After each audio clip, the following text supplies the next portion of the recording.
Chief Bola Ahmed Tinubu to please handle the case of River State with utmost carefulness. River is mortally well, and River State is very delicate in the economy of this country. River State is not a state alone, it's actually a state in the Niger Delta region and their capital. So anything you do to River State may affect Nigeria economy. Fubara and Wike are not enough to put the life of the entire people in River State and others coming in and going into danger. I trust that you're a wise man. His Excellency, you're a wise man. We are praying for you to succeed as a president. Now we are celebrating that dollar is coming down, that fuel is coming down. Please don't allow that River State issue to become a distraction. Don't forget also that that man Fubara was elected democratically by the people. They will surely revolt because it is not the right thing to do. Are we saying that he wasn't elected again? He was elected and duly brought into office, and everything happened according to the laws of this country. So I do not think it is wise to suspend a democratically elected governor without going through the process of meeting the upper house, lower house, and finding a good reason to do that. It's not monarchy, it is not autocracy, it is not the dictatorship, it is democracy. And we are a federation. Because we're a federation, River State is almost independent state within the federal system. So I do not think it is wise. And it will appear as though you are acting the script of somebody, which is actually not what you meant. You meant good, but that good is not timely. Please, I will ask you to please look into this matter. We're praying for your God to give you wisdom and reverse what you have said. You don't suspend them like that without consultation. It looks like Idi Amin expression. And you're not Idi Amin, you are a good man. And also knowing that you need us, the southeast for the 2027 election. We're with you as our brother. Don't forget that the North is grouping, that you need these people. Don't spoil their hearts. Don't wound their hearts. Please call Wike and Fubara and fix their case. The two of them had an agreement we don't know. None of us were there when they agreed. So whatever they agreed is not in the open yet. But the fact is that Fubara is elected democratically. And Wike is also a governor, a prime minister, a minister of a state, because FCT is now a state. Please let him focus on the state. At least allow Fubara finish for this first tenure. If you want to remove him, you can remove him again through democratic means.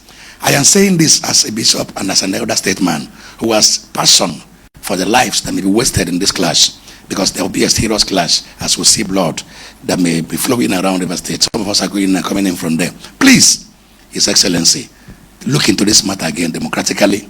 Look at it with dialogue and find a way of knowing what to do. I also would like to beg His Excellency Governor Nyesom Wike to please, in the interest of peace, just look the other way. Develop a large heart and a big buttocks. Sit on some things, swallow some things. It mustn't go your way. Please, you are our brother, you are one of us. You are an Anglican. We love you, we supported you, we support you. But for the interest of peace, let this matter calm down. We are not in a military regime for there to be a military takeover. Please, we beg. And we as the priest, we pray for you, His Excellency Tinubu. That God will help you to finish well in your tenure. That God will help you to rule Nigeria and take us to our promised land. That God will give you wisdom to bring down things that are high and give us a good economy. That God will give you wisdom to fight corruption and establish democracy in Nigeria. That God will give you wisdom to help the poor masses in this country. May God give you health to finish well. And we also pray for Nyesom Wike that wisdom will overshadow you, and God's spirit will also overtake you, and peace will reign in your hearts. And we pray for Fubara also, that wisdom will be your portion to know what to do at this point in time. Let there be no bloodshed. Let there be peace in River State. Let there be peace in South, peace in Niger Delta, peace in old Eastern Nigeria, peace in the country called Nigeria. Amen. In the name of Jesus Christ. Amen. Thank you for hearing us. I believe you will hear us. God will help you too. God will guide you. In the name of Jesus Christ. Amen. Okay, very quickly. Let me first come in from an interpretation of the Constitution, which the President himself highlighted. He said he was acting within the purview of Section 305 of the Constitution. Section 305 of the Constitution explains the circumstances under which the President shall declare a state of emergency. And the conditions are properly stated. the country is facing a threat of war or imminent war. Is Nigeria facing the threat of war in Rivers State? That's one question. It also talks about, a situation whereby something could happen in any part of the Federation where, Nigeria could find itself in a chaotic situation. The president is required to act. Number 3, where the governor in that particular state does not immediately respond, to the crisis situation and does not approach the president to act in the national interest. So those conditions are properly spelled out. However, that same section 305 says that the president, will give a proclamation which will be gazetted, and then will go to the National Assembly, and the National Assembly, if it's in session within, 48 hours, would act. If it's in recess, within 10 days, will act. If the National Assembly does not consider that particular proclamation, gazetted proclamation, valid, then it will vote otherwise. 2/3 majority of the two houses, the Senate and the House of Representatives, and if that happens, the decision is abated. Okay? Now, because we are constrained by time, let me now say that Section 305, which the President quoted, is the operative principle. Now, let's look at what the President said. I think that the President has violated the Constitution, even within the purview of Section 305.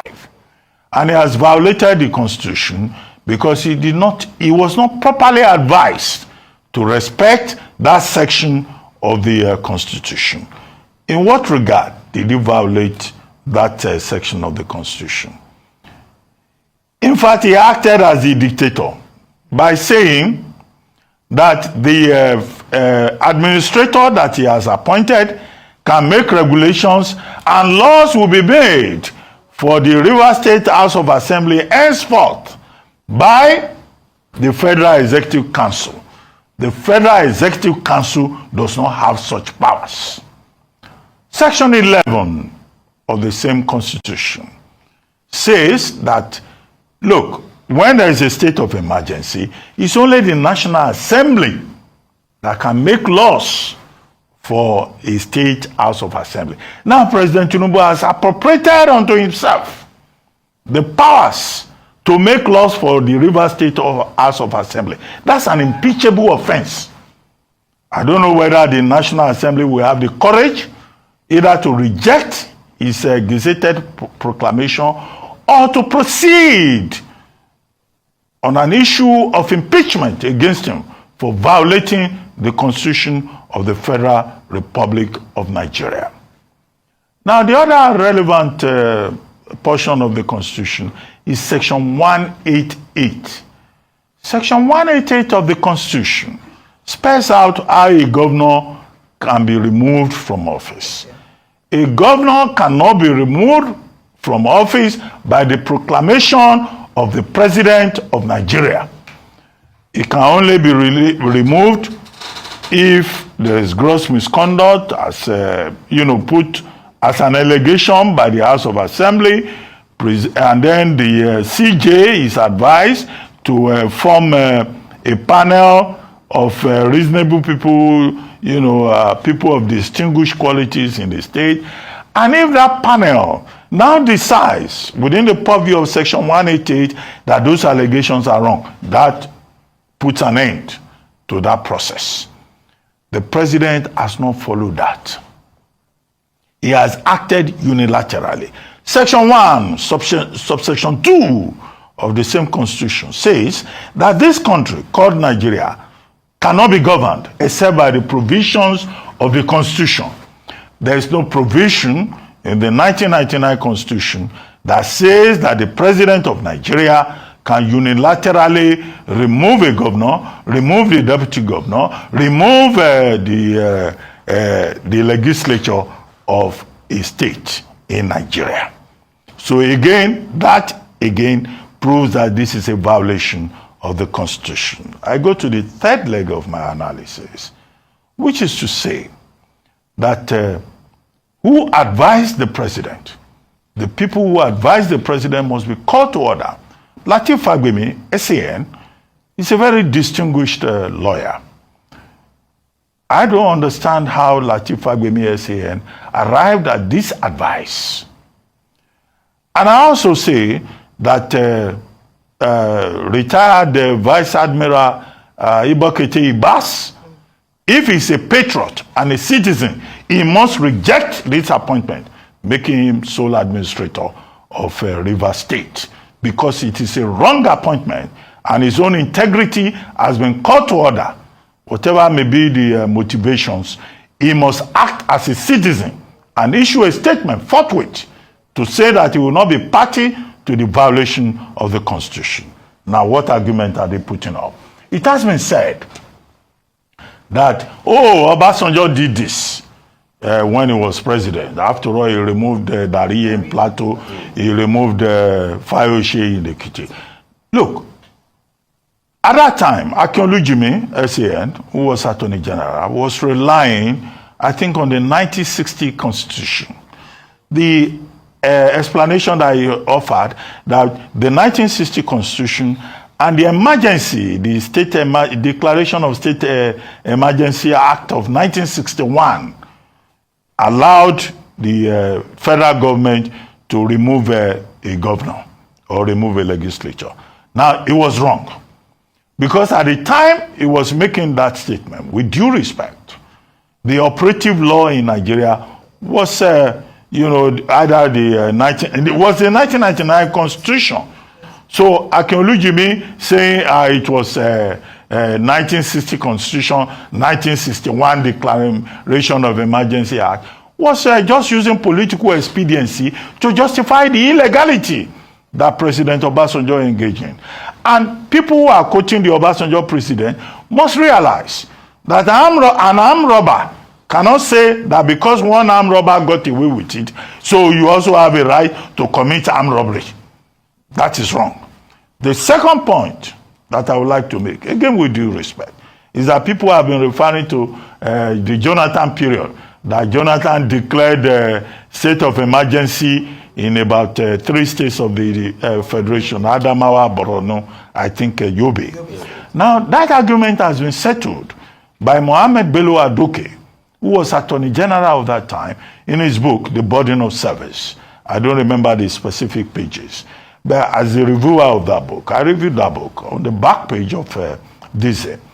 I recall that Mohammed Adoke argued that there is nowhere in the Constitution that the president is empowered, that's 1979, 1999 Constitution, that the governor is, the president is empowered to remove a sitting governor or remove a sitting House of Assembly. And that was why under President Jonathan, no governor was removed, no deputy governor was removed, no state House of Assembly was sacked, no local government chairman was even removed in those 3 states. So the people who are just making argument about president, they are speaking out of ignorance. And I recommend Adoke's book for them to find that explanation. President Tinubu, let me ask you a question. Will you allow Buhari to control you? Tinubu, Buhari, they're in support for you to become the president of Nigeria. If Buhari don't want you, Buhari have the capacity to push you out that time during the election. But Buhari put you. Will you allow Buhari to control you? Will you allow Buhari to tell you what to do? You president of Nigeria, Tinubu, you declare Rivers state of emergency. But there are some states, herdsmen, Boko Haram, are slaughtering people, mass burial, the villagers has run away, and still yet, that state never declare state of emergency. Because of selfish interest, you people are getting, because of what you people are getting from Rivers State. That is why you Nigerian politicians, you don't care for human being. What you care is the money that you will gain. You don't care to save the life of people. There are some states you need to declare state of emergency. That Fulani herdsmen have been slaughtering people there. They are doing mass burial. Go to Benue State, go to some state in the north. They are doing mass burial every month. and you never declare those state of emergency, you no go do them. You no go do them. Even this country called Nigeria need to declare emergency. I'm telling you the truth. Even this country called Nigeria need to declare emergency. There are some states in the north that they need to declare that state of emergency. I'm telling you the truth. Because of the selfish interest, because of what you people will gain in liver states. And that is why you require that state of emergency. Because you people want to take that power by force. You people want to take that power by force, and you are taking action, struggling with your political power as a president of Nigeria. But how many times have you used that power, political power you have as a president of Nigeria, to stand up and give speech, condemn herdsmen? You need to condemn training herdsmen for them to carry their cow going up and down everywhere. You need to ban them. There are some states in the northern part of Nigeria that are doing mass burial, they are slaughtering Christians. And you, president, never declared those state of emergency. You, president, never take a strong action. And you come to River State because of selfish interest, because of what you people will gain on it. What shall we profit a man to gain the world and lose his soul? Even this country called Nigeria need to declare state of emergency. Nigeria need to declare emergency. Do you know how many people there have been slaughtered in Nigeria? The kind of mass burial they are doing in Nigeria, the kind of mass burial they are doing every month in the northern part of Nigeria. Do you know how many numbers of people? And our president never stand up, give speech, take action immediately. He no go do them. But look at what he do in River State. Immediately he came out and speak, and then suspend the governor for 6 months, declare state of emergency. Now you have crippled people, and all we see is wah. What for? Because of one man? I will say it over and over and over. What's going on in River State is not similar in Mubara. What's going on in River State is a combat for the economic soul of River State. Somebody wants to grab the economic soul of River State. The soul of River State, for 24 years, they kept milking us. That was how our money was flying all over our heads. It is here today, it is there tomorrow. It is funding all kinds of foolishness. This is the first time that civil servants have been paid the 13 months. Every Christmas for 2 years, civil servants get paid. Civil servants have been paid all their salaries. For the first time, there are roads connecting the riverine communities. It has never happened. They told us, they lied to us, they told us our terrain was too bad. Now we know our terrain is not bad. Now we know. He told us that we can have election here, and it can be anyway but no war, no bloodshed, no gun shooting. And it happens here. And it happens here. Today you have told everybody to go. He says yes. You say go and resubmit a budget.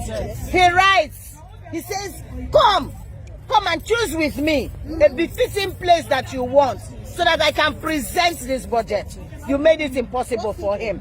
He wrote, I am coming to you. You locked him out. He wrote again to say, I will still come again.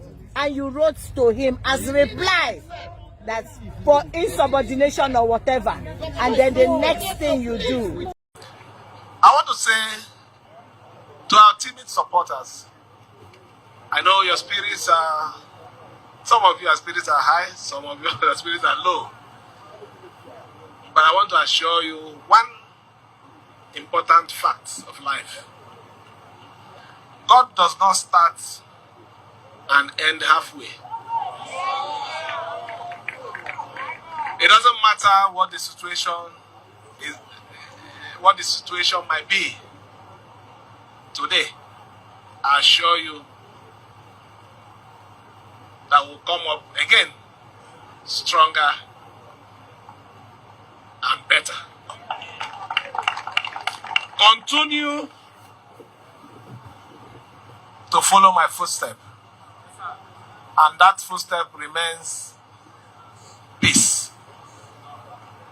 We need it because if anything happens, we we are the greatest losers because our concern for this state is not because of our own profit, but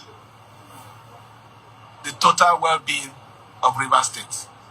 So I appeal to every one of you, be law-abiding.